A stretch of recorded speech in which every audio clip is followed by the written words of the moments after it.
malaki ka na, nais mo'y maging malaya. Di man sila payag, walang magagawa.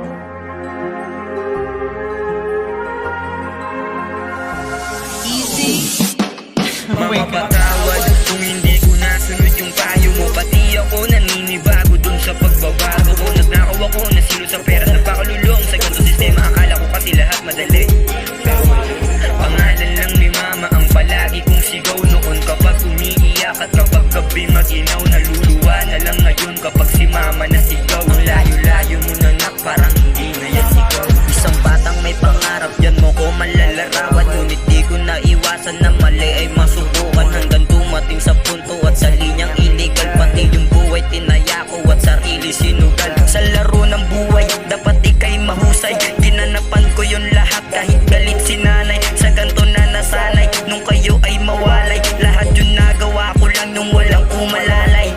Kahit ako di ko alam kung ba't ba ako nandito. Hindi kasi sapat yung natanggap ko na pagtrato. Pamilya nyo pa ba ako, ba't hindi bumadama? Gusto ko lang maramdaman pagmamahal mo ma. Patawad kung nasusuway kita. Di ko rin naman ginusto mga maling nagawa. Pero di naman lahat na nagawa ko masama.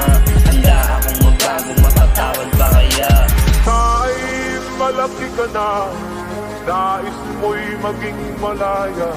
Di man sila payag, walang magagawa.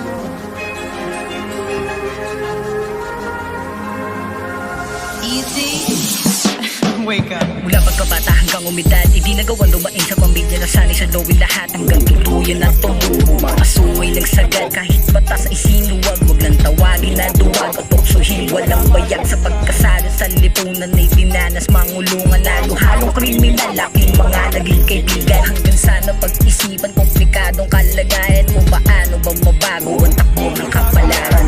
Bilang kabataan, nasira pangarap at kabilang na kami doon. Nasanay nilang mag-isa sa kwartong madilim na magpakakulong. Gabi-gabi sa aking dalawang tenga ay parang may bumubulong. Pero aking nilaban ang gustong makabangon sa